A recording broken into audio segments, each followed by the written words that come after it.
যোৰহাটৰ পদপথত বিভিন্ন দোকানত পৌৰসভাৰ উচ্ছেদ অভিযান। আমি আচলতে আগতেও কেইবাবাৰো এইটো আমি এভিকশ্যন আমাৰ চলি আছিলে। আমি কৰি থৈ যাওঁ, তাৰ 5 মুহূৰ্ততে তেওঁলোকে আহি পেলাই আকৌ একে অৱস্থাই কৰে। বস্তুবিলাক আমাক দেখি ভিতৰলৈ সোমাই আকৌ উলিয়াই আনে। কিন্তু আজি আমি বহুত দিনৰ পৰা এইটো লক্ষ্য কৰি আছোঁ আৰু আমাৰ এই অভাৰ ব্ৰিজখন হৈ থকাৰ কাৰণে আমি ওলাই আহিব পৰা নাছিলোঁ। কাৰণ পেপাৰ পত্ৰ লিখি আছে, আমাৰ মিউনিচিপালিটিকে নামটো দি থাকে যে আপোনালোকে নেদেখে নেকি, নেচায় নেকি। আমি চায়ে আছোঁ, কিন্তু তেওঁলোকে বাৰম্বাৰ কোৱাৰ পিছতো তেওঁলোকে আমাৰ কথা কেয়াৰ নকৰে। গতিকে আমি আজি গোটেই মিউনিচিপালিটি উঠি আহিছোঁ। গোটেইখিনি আমাৰ আহিছে, ভাইচ চেয়াৰমেন আহিছে, আমাৰ ষ্টাফ আহিছে, সকলোৱে আহি পেলাই আমি তেওঁলোকক আজি প্ৰথমবাৰ তেওঁলোকক কোৱা হৈছে। আৰু কেইখনমান দোকানক আগতে কৈ থৈ গৈছিলে, তেওঁলোকে একো লৰচৰ কৰা নাই কাৰণে আজি তেওঁলোকক আমাৰ ফাইন কটা হৈছে। আৰু আজি তেওঁলোকক আমি আকৌ পাছবেলা আহিম, কাইলৈও আহিম। যদি আমি কোৱা মতে তেওঁলোকে বস্তু ক্লিয়াৰ নহয় আৰু তেতিয়াহ'লে আমি তেওঁলোকক আকৌ ফাইন কটাৰ ব্যৱস্থা কৰিম। কাৰণ যোৰহাটখনত যান জঁটৰ ইমান বেছি হৈছে আৰু বিশেষকৈ কচুৰি গলিটোত ইমান দোকান আছে, মানুহৰ যান জঁট হৈ যায়। তাৰ মাজত এতিয়া আমি দেখা পালোঁ যে এখন মটৰচাইকেল, এখন স্কুটি এনেকৈ এফালে পাৰ হৈ গৈছে। আমি আগফালে বাৰু পাছফালে দুটা চাইডে দুটা এণ্ট্ৰি প্লেচত আমি এটা চাইনবোৰ্ড লগাই দিম, যাতে কোনো ভেহিকুল ইয়াত সোমাব নোৱাৰে। আজি আমাৰ এইখনত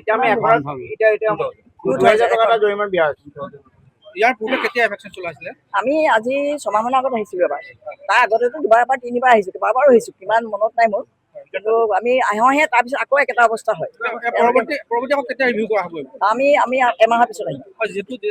এইবাৰ আমি ফাইন কাটিম। আমি কোনো প্ৰধান সমস্যা আছিলে যান জঁটৰ ট্ৰেফিক সমস্যা, আৰু তাৰ ভিতৰত যিখন আমাৰ অভাৰব্ৰিজ বনাইছিলে, কিন্তু অভাৰব্ৰিজৰ তলত এটা দেখা যায় আগতকৈ যান জঁটৰ সমস্যা বেছি হ'ল। এই ক্ষেত্ৰত মিউনিচিপালিটিয়ে কি ব্যৱস্থা না, আমি মিউনিচিপালিটি অকলে নোৱাৰোঁ এইটো। প্ৰশাসন, আমাৰ পুলিচ প্ৰশাসন সকলোৱে লাগিব। তেওঁলোকে আমাৰ লগত যোগ দিছে, এতিয়া জইন কৰিছে, তেখেতসকলো আহিছে। গতিকে আমাৰ তাত মাত্ৰ কাৰণে ট্ৰেফিকৰ কাৰণে আমি যিবিলাক গাড়ী কি বুলি কয় পাৰ্কিং জোন আমাক বেছি দিছে। গতিকে আমি সেইখিনি আমাৰ বৰ্ড মিটিং আছে। বৰ্ড মিটিঙত আমি কোন পাৰ্টত গাড়ী ৰাখিব, কোন পাৰ্টত।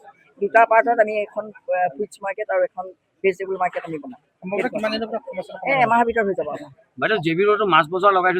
কালি আমি তাত যাম। আজি ইয়াত গ'লো, আহিলোঁ।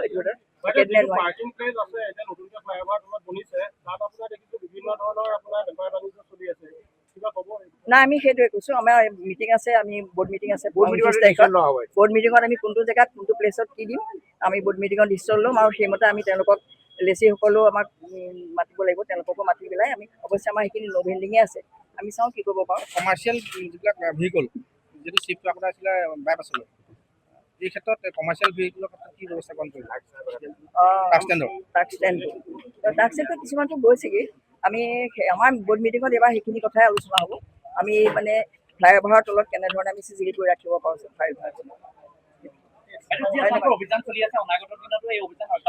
পুৰা থাকিব সদায়। আমাৰ এমাহৰ পৰা 15 দিনৰ মূৰে মূৰে আমি অভিযান চলাই দিম।